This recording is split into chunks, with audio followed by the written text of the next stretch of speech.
Segunda y tercera ley de la termodinámica.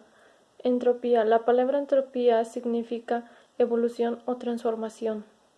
La entropía de un sistema cerrado en equilibrio tiende a ser mínimo y constante a medida que su temperatura se acerca a los 0 Kelvin. La entropía será independientemente de las variables del sistema, la presión o el campo magnético aplicado. Esto sucede a medida que si la temperatura es más cercana a 0 kelvins, los procesos en su sistema se irán deteniendo y como la entropía es una medida de la agitación interna, forzosamente desciende. Energía libre de Gibbs y Helmholtz.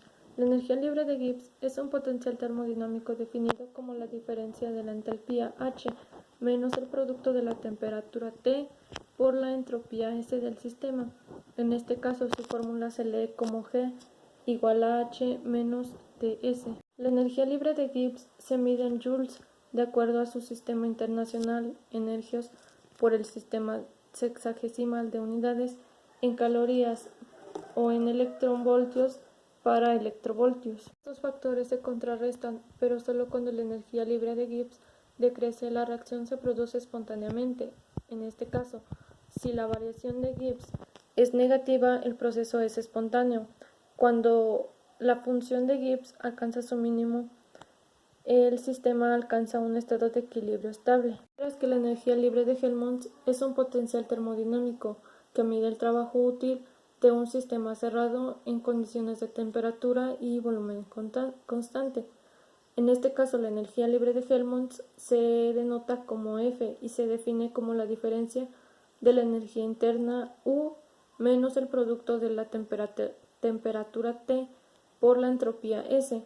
En este caso, su fórmula se lee como F igual a U menos T por S. En este caso, como se trata de una energía, su sistema se medirá en joules mediante el sistema internacional, aunque otras unidades apropiadas pueden ser también energios o electrovoltios, como en el caso de la energía de Gibbs.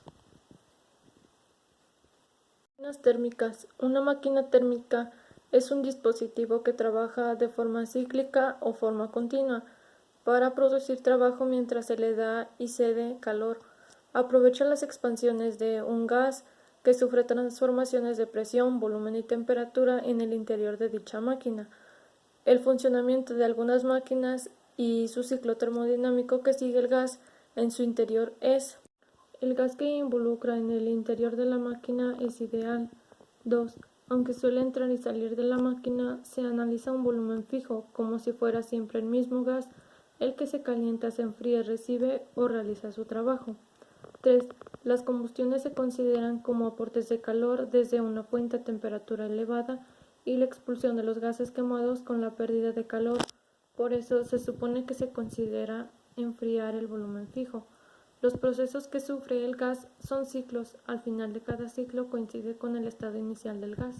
Otra clasificación de este se realiza atendiendo el movimiento de las piezas en su interior, teniendo motores alternativos, rotativos y motores de chorro. Otro tipo de máquinas térmicas se basa en dar trabajo para conseguir o extraer calor de un recinto que está a baja temperatura y expulsarlo en un ambiente a mayor temperatura. El rendimiento de estas máquinas es la relación entre la que se obtiene calor y lo que se gasta en el trabajo. Ciclos termodinámicos. Los procesos termodinámicos son procesos en los que un sistema termodinámico bajo estudio sufre un cambio de estado. Durante este cambio de estado ocurrirá un movimiento de su energía, ya sea dentro del sistema o entre el sistema y sus alrededores.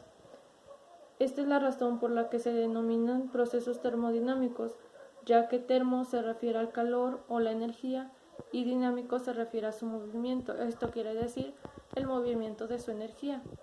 Los procesos termodinámicos ocurren por todas partes. Prácticamente cualquier proceso de cambio para el valor se pueda definir en un sistema que puede ser considerado como un proceso termodinámico. Estos procesos se pueden clasificar según el cambio en el sistema. Los procesos termodinámicos según su función de estado al que permanecen constantes y de acuerdo a la segunda ley de la termodinámica. Existe también una eficiencia en los procesos termodinámicos. en el que se caracterizan por un motor térmico que es idealmente utilizado en motores, en donde se extrae energía como calor del depósito a alta temperatura, convirtiéndolo en trabajo. A su vez, también existen procesos endotérmicos y exotérmicos, en donde la reacción exotérmica tiene lugar donde se absorbe energía en forma de calor, mientras que la reacción endotérmica libera la energía en forma de calor.